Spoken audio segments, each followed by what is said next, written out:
episódio de hoje, de Editora Entrevista, conversaremos com o autor Pedro Duarte, que é professor, doutor e mestre no Departamento de Filosofia da PUC-Rio, onde atua na graduação, na pós-graduação e nas especializações em Arte e Filosofia. Desde o início do ano, ele faz parte do PPG de História da PUC-Rio. Pedro Duarte é bolsista de produtividade em pesquisa do CNPq e pesquisador do programa Jovem Cientista do nosso estado da FAPERJ. Ele tem publicado pela editora os livros 1977, Meio Século Depois, e Palavra Modernista, Vanguarda e Manifesto.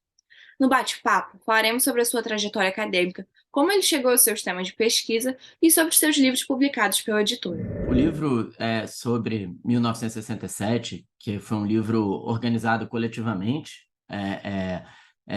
por mim, pelo professor Sérgio Martins, pelo professor Felipe Scovino e pelo professor Fred Coelho, né, os professores Sérgio Martins e Frederico Coelho da PUC, Departamento de História e Departamento de Letras, e o professor Felipe Scovino, professor da UFRJ. Foi uma tentativa nossa de refletir 50 anos depois sobre os acontecimentos de 67, e, em especial, tentando deslocar o foco muito tradicional de uma historiografia das ideias que coloca toda a centralidade no ano de 1968, muito marcado por conta do Maio de 68 na França,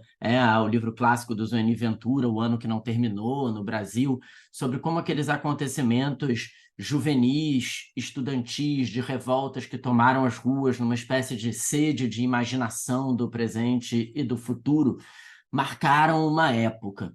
A nossa ideia foi tentar entender o que estava acontecendo no ano anterior, que preparou, que de alguma maneira antecipou até algo do que viria a ser 1968, e em diversos aspectos, né? Na literatura, na filosofia, no cinema, na televisão, na economia, né? Para se ter uma ideia, por exemplo, 68, no terreno da música, que me interessa em particular,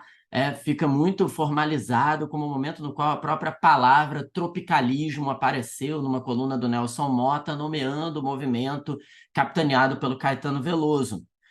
Mas o começo do tropicalismo propriamente dito se dá ainda em outubro de 1967, quando Caetano Veloso e Gilberto Gil apresentam no terceiro Festival Internacional da Record, respectivamente, Alegria, Alegria e Domingo no Parque. Isso ainda é 1967. Então, a ideia era tentar entender como, naquele contexto, antes do endurecimento ainda maior da ditadura no Brasil, que vai se dar com o AI-5, já no final de 68,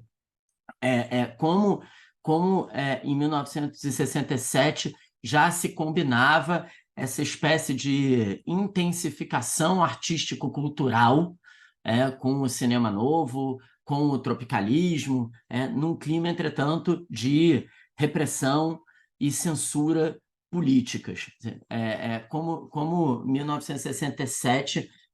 ajudaria a lançar uma luz sobre esse processo histórico, tanto naquilo que ele teve, que eventualmente ressoa até hoje, de impulso criativo, de transformação comportamental, erótica, de hábitos, gostos, tanto isso quanto, de outro lado, como disse, se não me engano, o Fred Coelho, no próprio seminário, né, esse balanço da fossa, brincando com o livro do Augusto de Campos, Balanço da Bossa,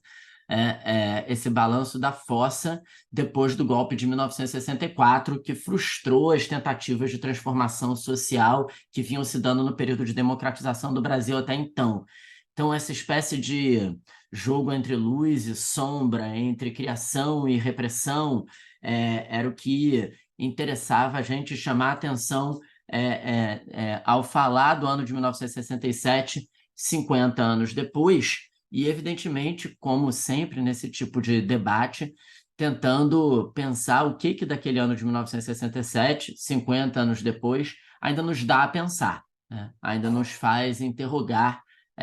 também sobre a nossa própria época. Que, num certo sentido, o interesse por esse momento, 67, 68, diz respeito ao momento da minha trajetória acadêmica até antes de entrar na universidade. Eu me lembro com muita vivacidade, assim, quando eu estava na escola ainda, no final da escola, em 1998, as celebrações, as memórias que naquela data redonda, em relação a 68, aconteceram. Tiveram muitas mostras de cinema no Estação Botafogo, no Espaço Botafogo. Tinha muito filme, seja filme da Nouvelle Vague, seja filme francês, seja filme brasileiro, Glauber Rocha, Joaquim Pedro. E aquilo me atraiu muito, assim, como uma força intelectual, artística, criativa daquele momento. Então, acho que ali para mim, antes mesmo de entrar na universidade, despertou uma atenção muito grande sobre esse momento e que me acompanhou desde então. E acho que o que, aos poucos, para mim, foi se cristalizando era como aquele momento parecia ter uma transformação de um ideal de transformação social eminentemente revolucionário, que envolvia uma ruptura com as estruturas já estabelecidas e a tomada de poder, que era um ideal anterior a esse, o ideal revolucionário, o ideal da Revolução Russa, o ideal da Revolução Cubana, como ali aparecia uma outra coisa, que o poeta mexicano Otávio Paz talvez chamasse menos revolução e mais revolta ou rebeldia, que era uma contestação dos poderes estabelecidos, tinha uma revolta contra o modo pelo qual as estruturas comportamentais estavam dadas, mas não havia exatamente um plano de tomada de poder, ao contrário do que uma revolução sempre tem.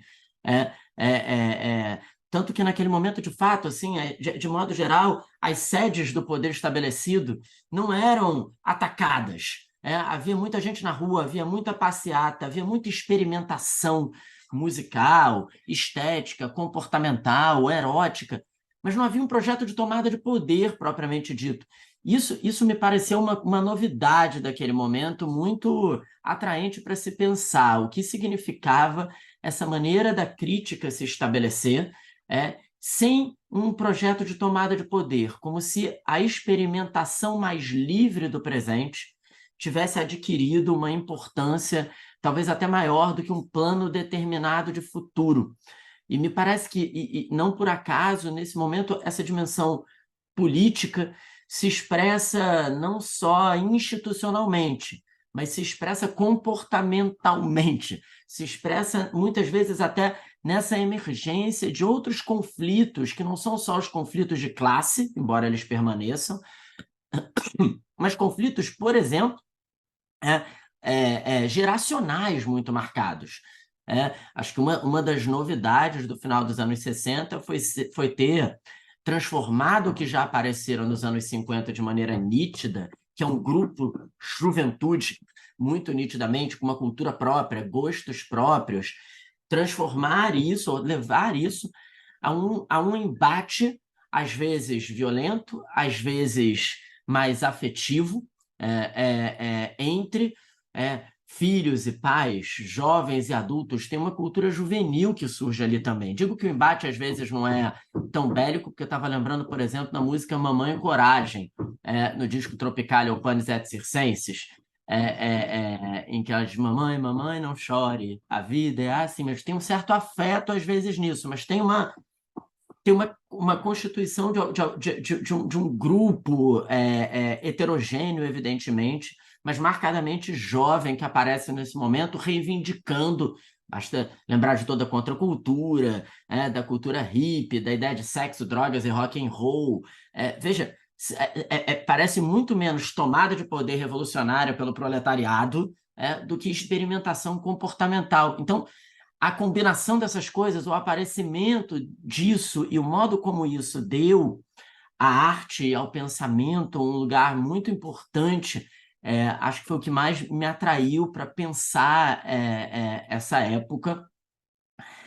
Além, claro, de pessoalmente, talvez, para a minha geração, pelo menos, isso ter sido o capítulo fundamental da história da geração anterior, da geração dos meus pais. O capítulo fundamental que juntou história individual, história coletiva na geração dos meus pais foi a ditadura no Brasil, a ditadura civil-militar, com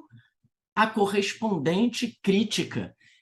que é essa crítica que eu acho muito interessante, que era uma crítica que já vinha tradicionalmente de uma esquerda marxista, que era uma crítica muito socioeconômica, digamos assim, e uma outra crítica que surgiu, da qual acho que o tropicalismo é um signo, assim,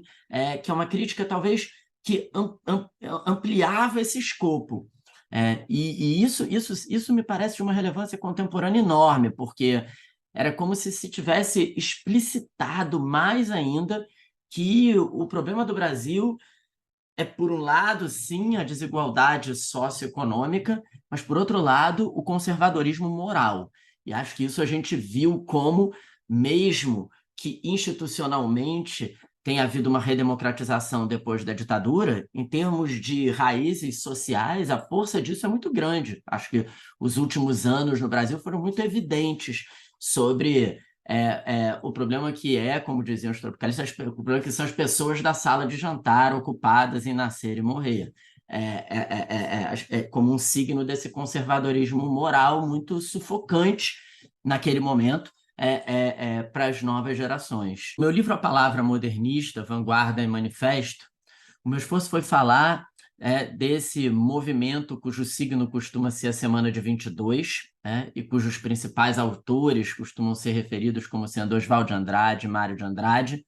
mas de uma perspectiva não só artística, não só estética, mas destacando qual é o pensamento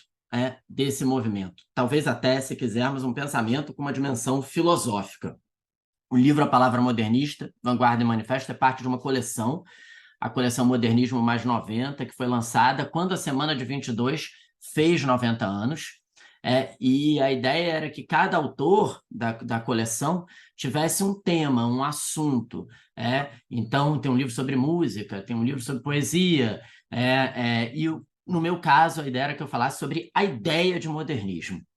Então, o que eu tentei foi, utilizando esse vasto material de poemas, manifestos, pinturas, críticas do modernismo, desde o final dos anos 10 até o final dos anos 20, esse modernismo mais estrito sensu, esse modernismo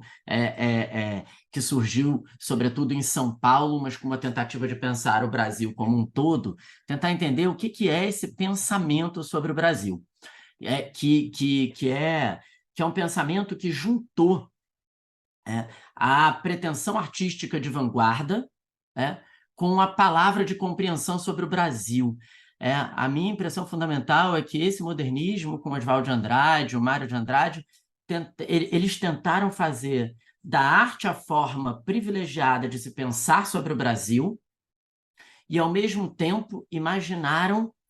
que o Brasil se constituiria enquanto tal graças e através da arte. Então, a arte passou a ter um lugar muito, muito fundamental aí. E num sentido muito específico, o que eu acho extraordinário, que é muito revelador, me parece, no início do Manifesto da Poesia Pau-Brasil, do Oswald de Andrade, de 1924, que era esse compromisso entre pensamento estético, arte de vanguarda de um lado, e reflexão sobre o Brasil, sobre a sociedade de outro. Essas duas coisas, elas exigiram da arte se pensar em termos mais amplos de cultura. Então, o começo do Manifesto da Poesia Pau-Brasil, do Oswald de Andrade, diz assim: a poesia existe nos fatos, que é uma frase um pouco enigmática, mas depois vem os exemplos. Os exemplos dele são assim: o carnaval, o vatapá. Ele diz, né, Wagner submerge ante os cordões de Botafogo. A grande ópera europeia, a grande música europeia, submerge nos blocos de carnaval. Então, há um interesse por parte desses escritores, desses pintores, em trazer uma dimensão da energia da cultura popular para dentro das suas obras. Então, é muito interessante que no começo desse manifesto, que é o manifesto da poesia pau-brasil, o Oswald de Andrade não cita um poema, uma pintura, um romance, ele fala do carnaval. Então, o modernismo foi esse movimento que sim produziu obras de arte extraordinárias para alguns, não tão extraordinárias para outros, mas, sobretudo, foi esse esforço de, através de tais obras, pensar o Brasil, e com todas as contradições e limitações que há no movimento, sem dúvida, mas tentar pensar qual poderia ser essa unidade de Brasil? Qual poderia ser a possibilidade de nós falarmos de um Brasil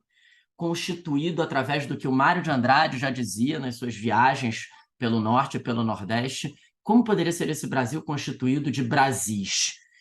Que poderia nos fazer pensar em uma junção dessa enorme pluralidade que constitui o país? E eles acreditaram que a cultura popular, que a arte, que a imaginação estética tinha um papel fundamental nisso. Nesse aspecto, embora tantas vezes cambaleante, atacado, embora cheio de contradições, o projeto do modernismo ainda me parece ter sido um dos sonhos mais extraordinários de Brasil que a gente conhece. Quer dizer, esse sonho podia ter contradições e problemas, mas poucas vezes se sonhou o Brasil tão extraordinariamente quanto nesse momento dos anos 20 e com tudo o que veio dali. Porque quando a gente pensa na relação, por exemplo, de um Vinícius de Moraes, de um Tom Jobim, com a ideia de Brasil, não deixa de ser uma relação justamente que junta essa dimensão poética, artística, no caso musical, que eu acho que é mesmo, do ponto de vista social, a coisa mais impactante que existe no Brasil, a música popular brasileira, uma música que junta uma dimensão poética extraordinária com uma dimensão popular de penetração social. Isso tem mil contradições ao longo da história do Brasil, mas